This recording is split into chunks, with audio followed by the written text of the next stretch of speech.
Hey everyone, it is so good to join you again for another live around leadership and communication. I have so much to share with you today. So, hey, here's what's interesting. When we talk about leadership and communication, we all say that leadership is about people. And I fundamentally agree with that philosophy. But if we believe that leadership is about people, then we're also required to practice empathy on a regular basis, because empathy is at the core of everything that it takes to create trust, connection, collaboration, all of that. And I've always believed that when a relationship is suffering or the organizational culture is miserable, there is always a deficiency in empathy. So, hey, everyone out there, hope you are doing well across all these social media platforms. Listen, if you're watching live right now or you are watching the playback, let me tell you what you're going to get out of this time we're going to have together. I'm going to be talking about what empathy is, what it's not, what is the formula for empathy on how to demonstrate it effectively, what is the body language of what does empathy look and feel like, and then when we get towards the end, I'm going to answer your questions. Some of you already submitted some questions on Facebook and LinkedIn, so I've collected those and I'm going to answer them live right here for you. So I want to start out a little different.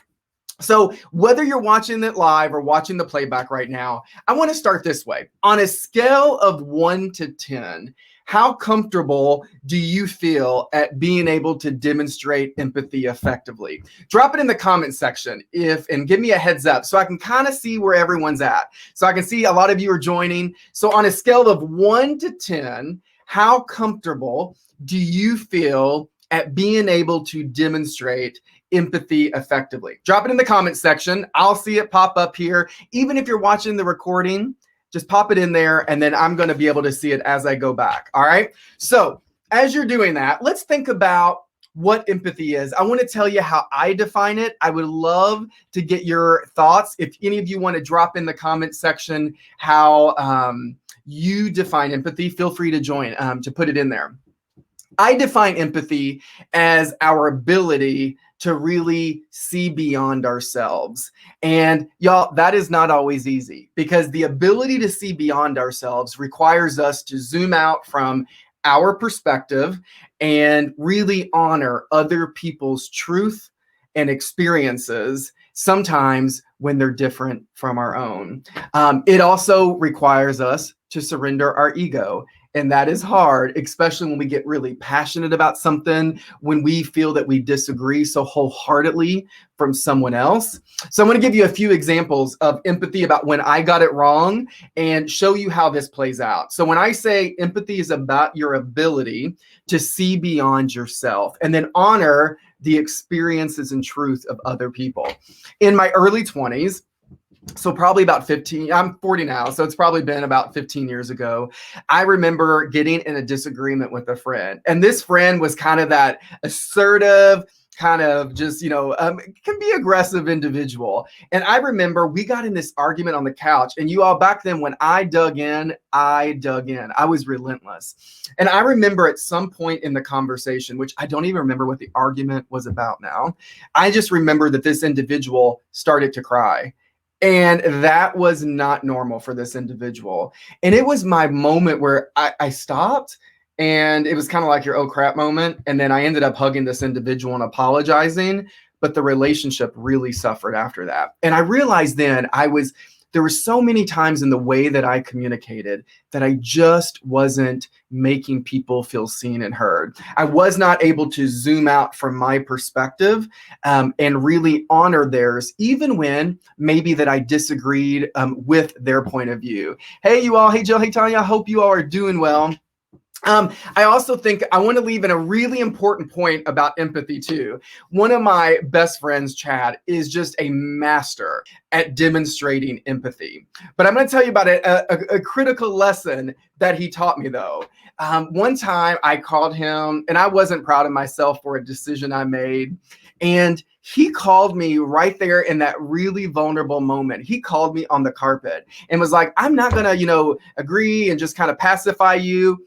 And though he was right, he taught me a really important lesson about empathy. And it was this, that sometimes when people are experiencing a lot of emotion, they don't need you to be the truth teller right there at first.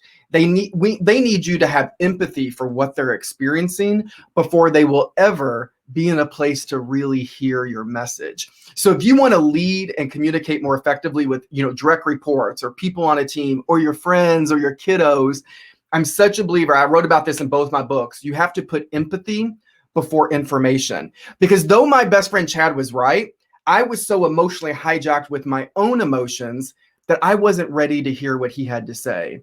And had he created that initial empathy with me about, you know what, I get why you're nervous or why you're disappointed in yourself, because whatever, I would have immediately dampened all the emotional kind of chaos that I was going through, and I would have been more receptive to what he had to say next. So really important lesson that I took away from that. And then I'll give you one more. I was coaching a leader in the country who, as we're in the middle of this conversation, explained to me that he is a master at collaborating with people when it's people under him. So when he's in a position of power, he's really good at collaboration. But when he is trying to communicate with people that are above him, he becomes a bully. And I think he used the word, he kind of becomes the battlefield commander. And he was really having problems moving up in the organization with people that are above him. And I remember in the middle of this conversation, after he was done explaining, I was able, on Zoom, and I was able to just look at him and say, well, you know what? I get why this is probably really confusing for you, because the very thing that's probably a gift for you and what you do really well with other people is also the very thing that becomes kind of your curse and the thing that also holds you back. And I just remember he kind of took a moment, was like, yes. And that to me is what the power of empathy. The moment you explain it and you do it really effectively, everyone's either going to like nod their head yes, or they're going to say, yeah, because empathy makes people feel seen and heard. You all probably heard me say this. I will say this a lot. My favorite quote of all time comes from Oprah. And she says, everyone in life just wants to know three things. They want to know, do you see me? Do you hear me? And does what I say mean anything to you at all? That's it.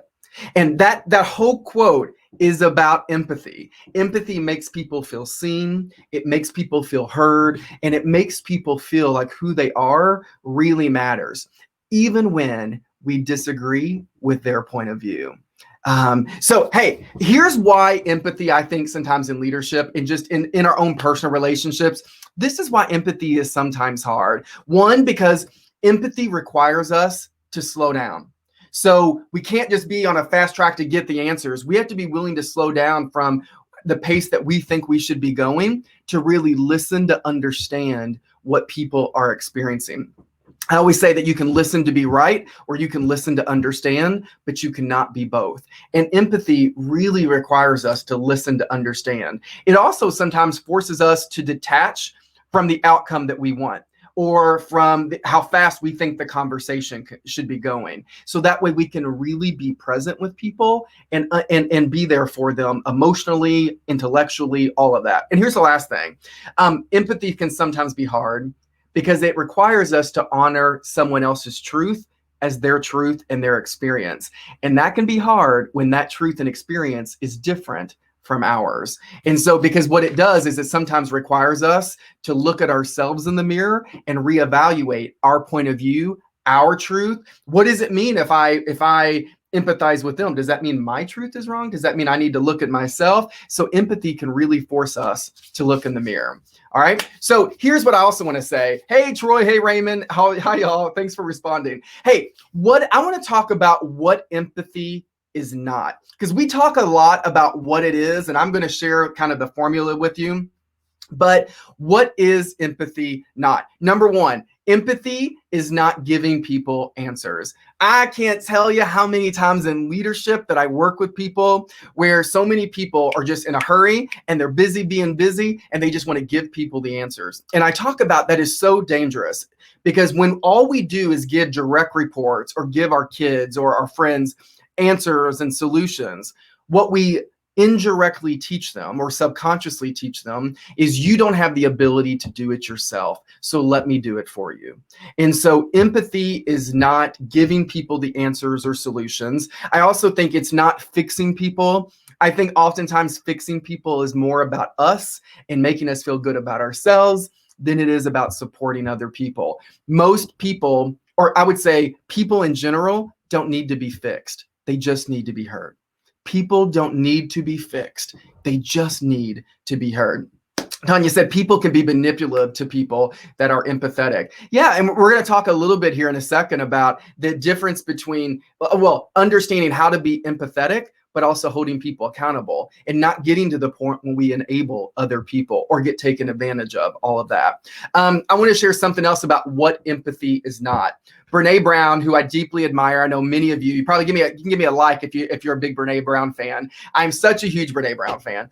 And she did a whole video. If you go out there in YouTube and you go out there and just put Brene Brown empathy, there is a great little short video that's been animated where she's talking about what empathy is and what it's not, and the difference between empathy versus sympathy. And she talks about how sympathy almost always starts with at least. So at least you were able to do this, or at least this happened. And we talk about that is not empathy, because anytime we say the word at least, we take everything someone is emotionally experiencing and we completely dismiss it. And so I want to give you some examples. I think about one time I was teaching at an organization, and there was an individual who came into the room literally 2 minutes before we were about to start, right? And as someone about to get up and speak, I'm thinking about what I'm gonna say and all this kind of stuff. But I knew the polite thing to do was go over and at least introduce myself. So I walk across the room and I introduce myself and I say, "Hey, how are you doing?" And you could tell he was frustrated. And I just remember, and I know better, y'all. I remember saying to him, "Well, at least you're here. We're really glad you made it. If you need anything, let me know." And I walked back and got ready to teach. And I remember, as soon as I walked away, I realized what I had done. I took everything that man was experiencing and just dismissed it because I was busy being busy. I was worried about starting the class and not what his experience was. And it probably would have taken me no more than 10 seconds to say, "Dude, I get it. You know what? You probably, we're already frustrated with all the travel stuff. You wish you probably just could have gotten here earlier, had a moment to yourself, grab some food, meet some of these people before you had to jump in with them." And he would, I'm sure that he would have been like, "Exactly," or nod his head yes. That is empathy. And I would have connected with him. But as a result of my busyness, I didn't do that.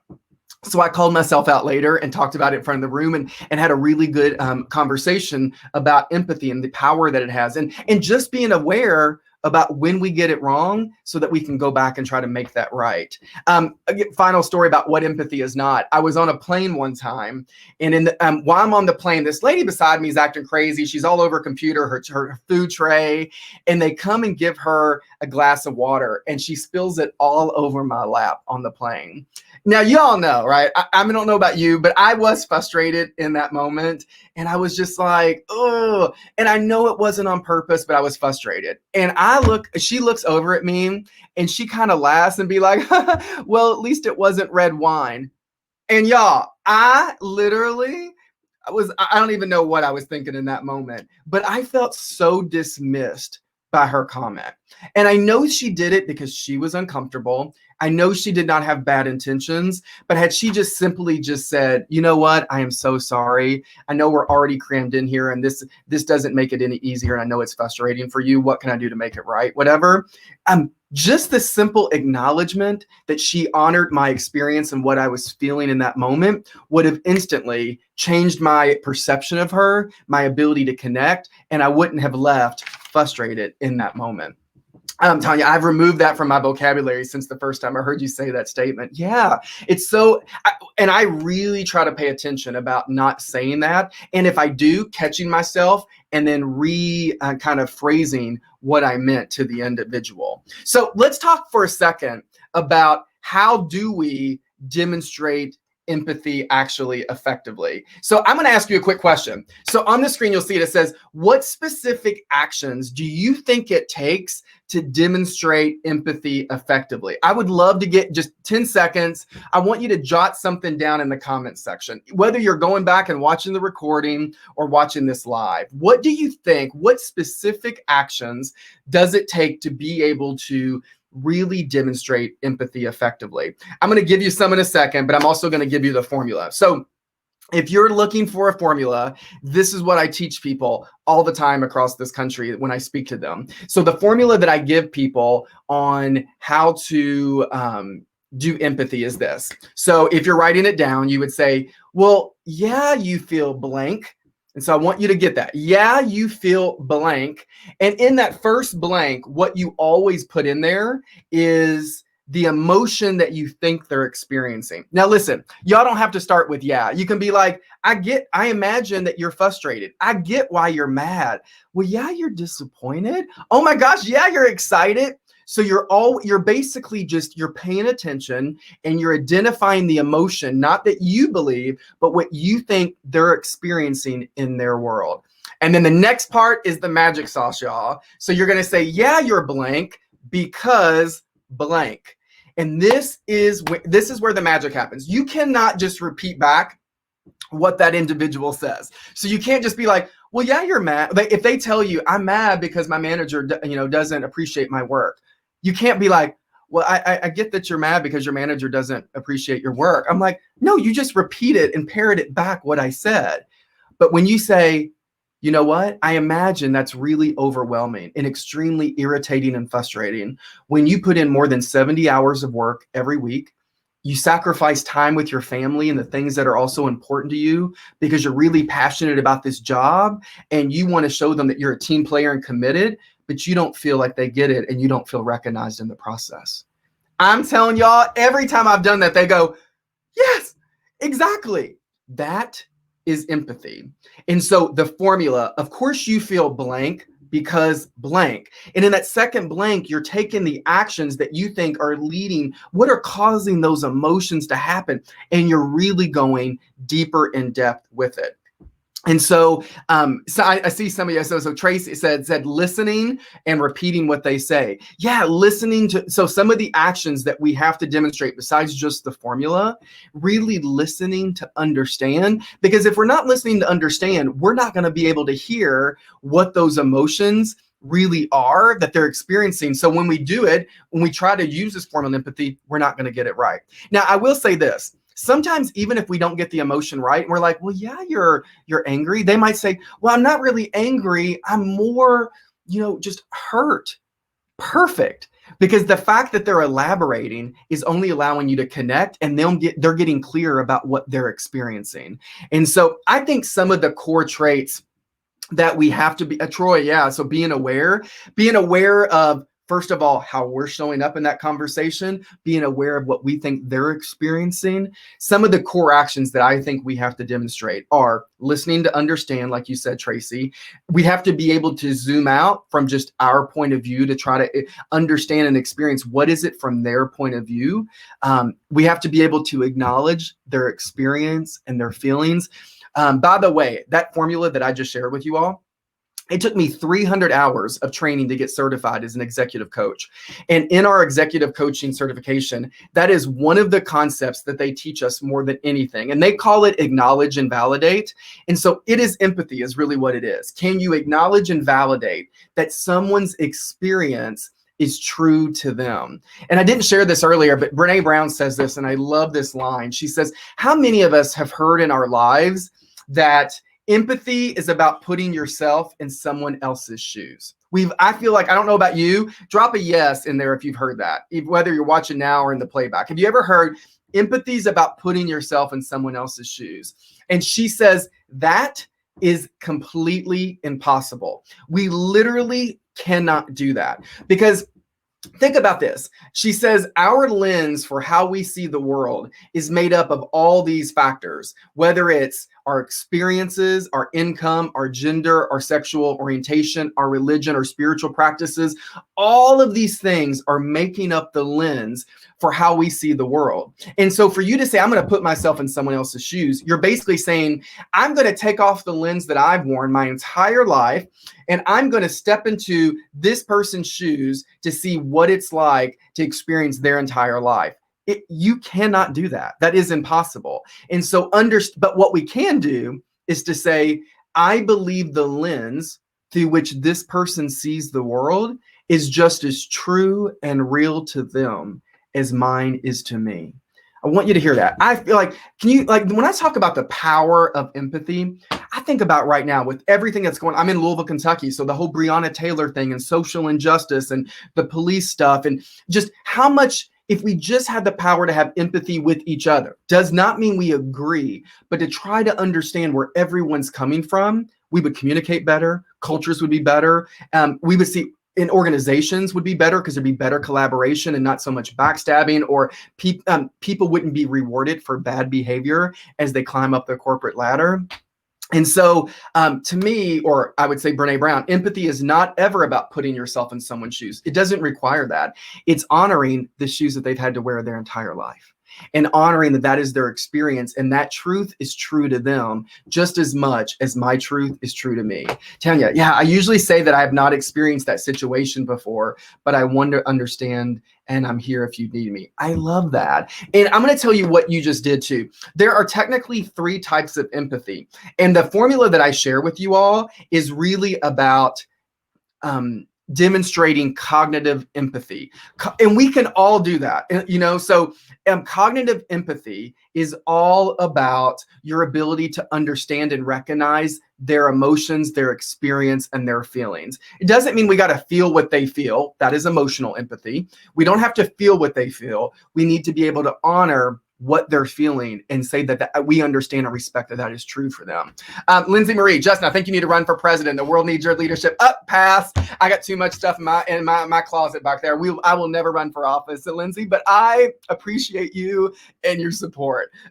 Jill, sitting with them where they are. Yeah. You know what's interesting, Jill, is I used to say and sometimes say that empathy is also about just sitting in the mess with people.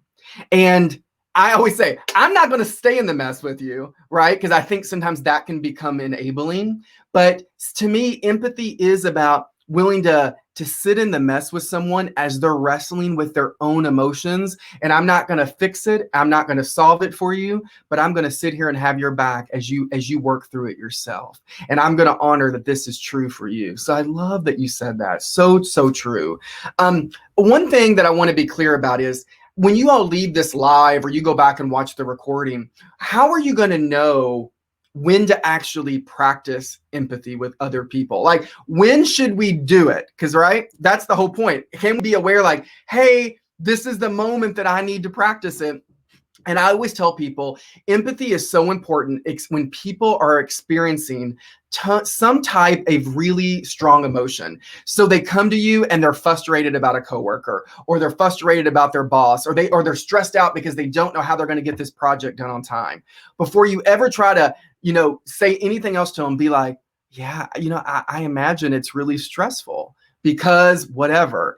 And I want you to watch what happens. So you're going to know when to do it when the person comes and they're experiencing or demonstrating some type of emotion, and they just need to feel seen and heard right now. When your partner comes home from a long day and you can tell they are just stressed, you might be like, you know what? It looks like it's been a really kind of long day for you. And I'm just really glad you're home, and I hope you can take some time to relax. What can I do for you?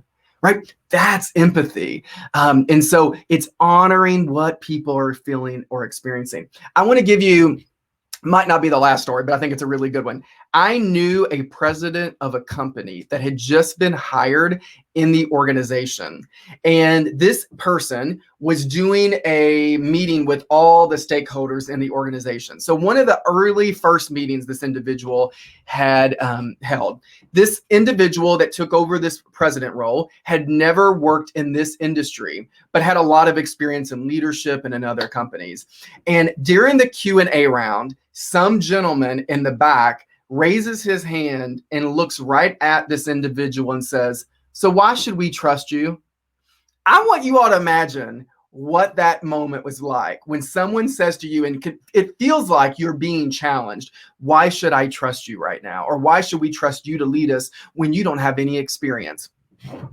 Ego is going to want to make you prove yourself. And it would have been so easy for this individual to list off all the background and experiences and what this individual's done that made them the right choice.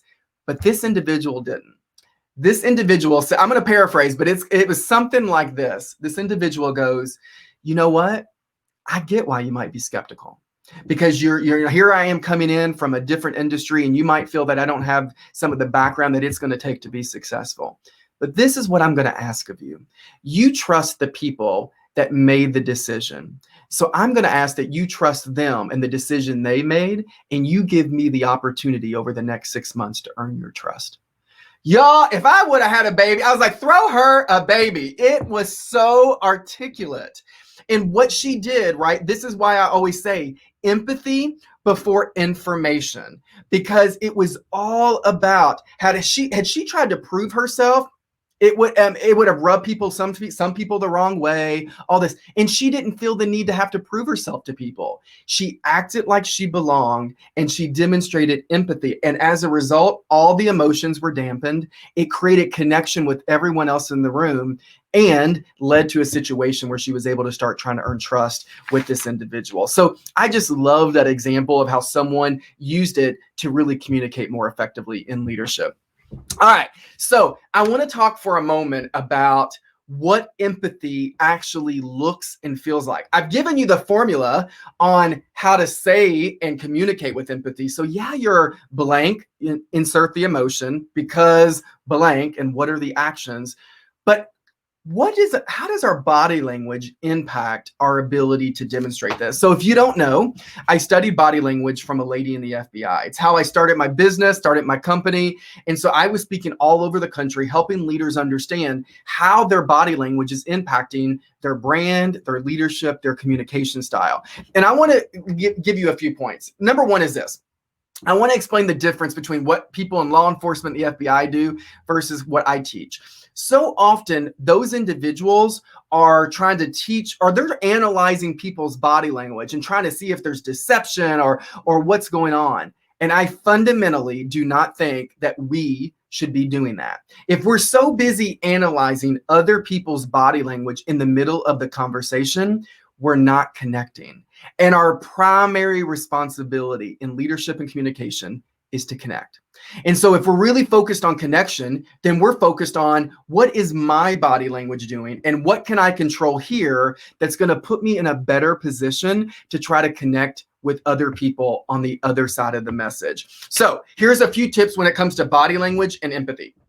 Number one is body language is not about what you want it to mean. It is about perception. And so we've got to manage the perception that other people receive from us. So I'm going to give you a few tips. Number one, there are 4 power zones on our body that display power and confidence, or how we use it can be used to display empathy and collaboration. I want you to know what those 4 power zones are. So I'm going to show you. Number one is your neck dimple. So this is the first power zone on your body. This is, if you've ever watched America's Next Top Model, Tyra Banks used to tell women, elongate your neck, right? I don't think Tyra Banks had ever been through body language training, but she knows after looking at millions of photos, probably taking thousands or millions of photos, that when you keep this part of your body open, you are going to appear more confident to other people, which is why during like presidential debates or political debates, that's why they teach them to keep all of this open. Yes, thank you, Ming. So the neck dimple, yeah.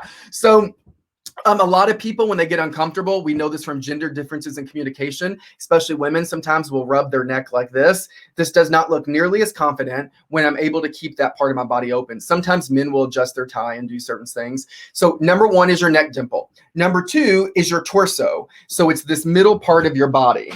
I remember there was a time when I was teaching high school English that I had a kid in my classroom, and sometimes this individual would just always cross their arm like this. And sometimes when we're nervous and uncomfortable, we do this.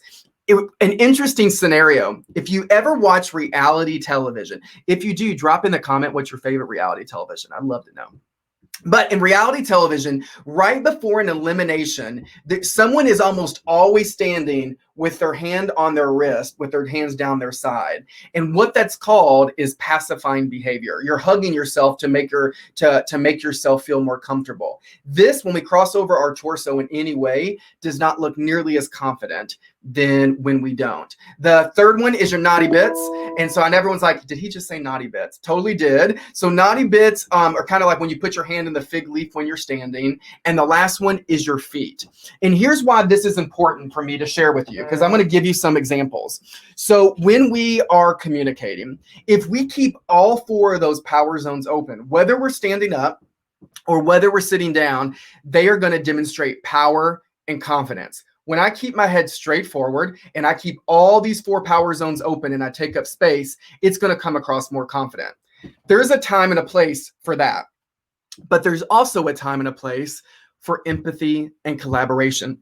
And that looks completely different. I want you to hear this, right? So power and confidence is about keeping all four of those power zones open and taking up space. That looks different than collaboration and empathy. And the reason I teach that is this: I'm going to break every rule that I just taught you. So to me, a lot of times I actually break the rules I share. I actually sometimes will cross over my neck dimple. I cross over my torso. I cross my legs sometimes. And I'm crossing over the power zones. Why? Because I don't need to be confident and powerful. I want to make you feel comfortable. If I make myself smaller, oftentimes the other person on the other side of the message will feel more comfortable to open up, be vulnerable, share. And that's only going to help me in the process of how I lead and communicate. So a couple things that I think about.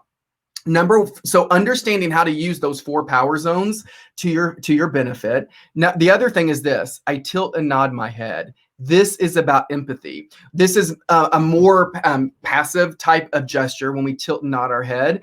But when someone does this, what's it saying? It's saying, yeah, I get it. I see you. Tell me more about that. Now, I don't sit there in the whole conversation and tilt my head the whole time. But when I'm working with someone, like even on Zoom, so many of us are doing these virtual meetings.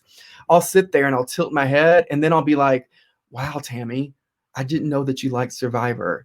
You know, it must consume a lot of your time because there are a lot of seasons out there right now, right? But I tilt and nod my head in a way to say, I'm here, I get you, tell me more about that. And then the last thing I'll say about this is around eye contact.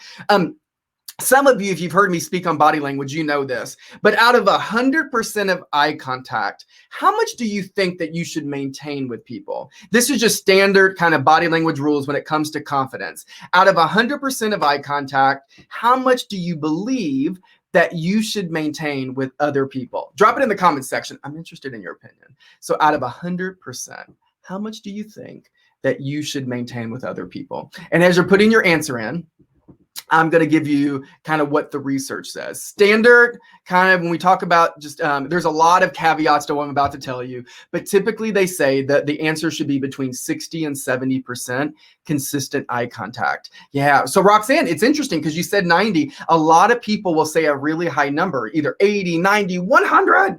And we often say, right, that anything above 80 is actually considered intimidation. And so the answer is typically 60 to 70% consistent eye contact. And this is the point, because when I think about creating empathy, when I'm really present with people, and sometimes I cross over those power zones and I tilt and nod my head, sometimes I'll actually look away on purpose. And why do you think I look away? And I want you to think everything I've taught you so far, right? Empathy is about making people feel seen, seen beyond yourself. Why do you think that sometimes I would look away? And the answer would be because sometimes if my primary responsibility is to make you feel comfortable, sometimes that direct eye contact can be too much for someone. So I'll look at someone when they open up and I'll be like, I might say, wow, Claudia, I didn't know that you went through that. And I know that's overwhelming and it's unfair and you shouldn't have had to experience that. And I can see how going through that kind of influenced how you're showing up now in relationships. And that individual will say yes or nod their head yes. But sometimes I don't maintain eye contact in a way that gives that person permission to feel comfortable. Claudia, I see you out there on LinkedIn. Hey, Claudia, I know you put 100. We've been taught that a lot in our life. Look people in the eye all times. Stop doing it. It's creepy. No one likes it. No more 100. Anybody down here who put 80, 90, 100? Linda, 80. We're going to dial it back just a little bit. So we should maintain consistent eye contact. It just doesn't have to be more than 80%. It's normal when we think to look away and then to re-engage and then to move forward from there. All right. Tanya, yeah, to make people feel more comfortable and gain strength. Yeah. So couple things when it comes to body language and empathy, what I was talking about, understanding how to use those 4 power zones to help you either come across as powerful and confident or empathetic and collaborative, how to tilt and nod your head, and then finally using your kind of your eye contact. And one thing I didn't mention necessarily was also about tone. When I'm really coaching people one-on-one, I lower my tone a lot. And I'm like, wow. And so what I'm doing is I'm managing my intensity and making sure my intensity level is helping me create the empathy that I want in other people. Tanya, when making yourself vulnerable to someone, eye contact can be difficult at all. Yeah. Right? Because sometimes we don't want to be seen. Sometimes what we're saying is hard. By the way, I'm going to give you a little extra tip just because you said that. There is a body language gesture. It's called eye blocking. And if you ever been around someone where they're like, "Hey, how are you doing?" but they close their eyes, that is considered, if it's longer than a blink, like it's not normal. If we shut it longer than we should, typically that is called eye blocking. As kids, we do that when we're like, if a little kid saw a wreck about to happen, they'll be like this, right? They close their eyes so they don't have to see it. Well, we don't do that as adults. We just get more sophisticated. So we'll be like, "Hey, it's really good seeing you." And we just shut our eyes longer than normal, which means we're done seeing what's right in front of us and we're trying to kind of move on. But to your point, sometimes maybe when it's difficult and we're not sure how to have that conversation, we can also sometimes probably do that behavior. Roxanne, yes, the lower your tone is more approachable you appear. Yeah, and this, what I love about what you said, Roxanne, this goes back to, I think the best leaders know how to flex their style and meet people where they are. My pastor once said, "You cannot meet people where they are when you think you're above them. You cannot meet people where they are when you think you're above them." And so I think the best leaders understand, when I need to be confident and powerful, what does it take to be that type? How do I show up that way? But when it comes to being empathetic and collaborative, what do I need to do then to be able to show up as that style? So, hey, I want to answer some of your questions. So what questions do you have around empathy and how to demonstrate it in anything? Drop it in the comment section. As you're doing that, I want to share 2 of them that I received from you all. So Sarah Watts. So Sarah Watts on Facebook, she sent me a message and I'm going to read it to you. And this is the question. She says, "I feel when men in leadership display empathy, they are a strong leader. However, empathy displayed by women can be considered weak or, quote, emotional. How can we be thoughtful and empathetic while also being bold and confident, especially when we've been conditioned to believe it is one or the other?" Well, girl, you're nailing it to me, right? I'm going to give you my perspective, only one perspective. I think it's such a great question.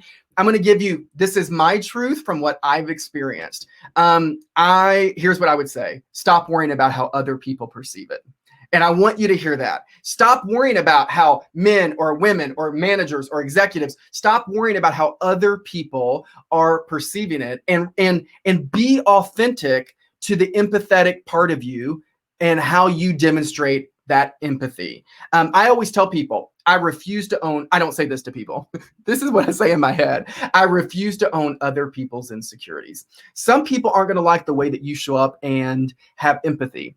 A lot of those people are going to be the people that are the hard asses, that are the drivers that get results at all costs and don't really consider people. And so I'm not going to own that for you. Right? So for me, I'm going to show up in a way that feels authentic to the truth of who I am at my best. Now, I'm gonna answer your question. So that's part of the answer, but I'm gonna give you the other part. I think partly what I think you might be saying, and you can, message me on here in the comment section later. I'll see it. I think that we have to get really comfortable showing and demonstrating and being empathetic while also holding people accountable. It's not one or the other. And I think there's this misconception that if I'm empathetic, I'm not going to be able to hold people accountable. And I just think that it is not a one or the other option. Great empathy to me is I'm going to empathize. That's what you're going through, and that is your experience. But as a leader in an organization, I'm also holding you accountable to the policies, the procedures, and the values that we say that we live by. It does not have to be one or the other. So saying all of that, I think you just got to get really clear about what is authentic for you and how you show up and demonstrate that, but demonstrating it, but also holding people accountable in the process of demonstrating it. Don't know if that helps, but that's at least my perspective. And hey, last question so far on LinkedIn. So it was another Sarah. So we got some Sarahs today. So Sarah Blankenship sent me a question. It says, I recently heard a great quote on empathy. And it was, empathy is to care about what the people care about. And she says, my question is, how do you care without over caring? Okay, so listen to this. How do you care without over caring? And how do you distance yourself from their care so that they don't overwhelm or consume you? Yet, how do you achieve this empathy? I struggle with this so much, she says. So thank you, Sarah. All right, I'm going to give you some thoughts. Do you know the hardest question I was ever asked by a leader in a session was, what is the difference between loving someone versus enabling someone? And I didn't know how to answer. It took me 2 weeks to go back, and I literally sat back and meditated and kind of thought about it because I wanted to give a thoughtful answer. And 2 weeks later, I go back to that CEO and I said, I believe that if my love ever gets in the way of you taking responsibility for yourself, that is not loving, that is enabling. And so to your point, how do we care without over caring? There's one technique I would say hands down. You have to learn to detach from the final outcome. There is so much, and I think it's in Buddhism, Sarah, where they talk about the root of all suffering is attachment. So I'm going to give you, I didn't plan to share this example, but I'm going to give it to you. My nieces both decided after high school that they were not going to go to college. And I struggled with that choice for a really long time, just because I felt like they were setting themselves up for a harder life. And as someone who loves them so much, I wanted the best for them. And my perception of what was going to be best for them was going to college and setting yourself up for more success. And I don't think I realized it, but every time I was so attached to them going to school and going to college that every time in a conversation, I was probably passive aggressively or indirectly bringing it up, probably not even aware. And I remember my youngest niece one time said, she's like, listen, she's like, you said your piece. You've made your point. We've heard you. We've made a different decision. And now we need you to support us. And you know what? Like, she's right. And so empathy is about honoring their truth and their experience and letting go and be detached from the outcome that I expect or that I want. Because the only one that was causing, I was the one going through all this emotional kind of chaos inside, and it was causing it to myself. And can I believe that their journey is their timing and that things will line up the way that it needs to be for them and the lessons that they need to learn? So, and I'll give you an example too. In coaching, they teach us a technique called detached involvement is what it's called. Detached involvement. So we want to be involved with you, and I'm going to be fully present, but we have to detach from the final outcome. And here's why. If I was coaching you, Sarah, and say you were struggling in your job, and as your coach, if I am so attached to the outcome that I believe you need to do to keep your job, I'm going to start manipulating you with my questions to do what I think that you need to do to keep your job. That's not loving. That's manipulative. And so when we ask questions to try to lead people to do what we think they need to do, it's not loving or empathetic. It's manipulative and controlling. And so when I can really detach, I can be more present. I can be like, you know what? I can see why that's really frustrating for you because you want to make this marriage work. And you feel like you're giving it everything you can, but your partner isn't matching and you don't even know where to go from here. I'm able to be way more present and intuitive because I'm not all boogered up by what I think needs to happen at the end. So I hope that gives you something to think about. I'm such a believer that we all show up as better leaders, parents, when we can actually detach from the outcome that we expect.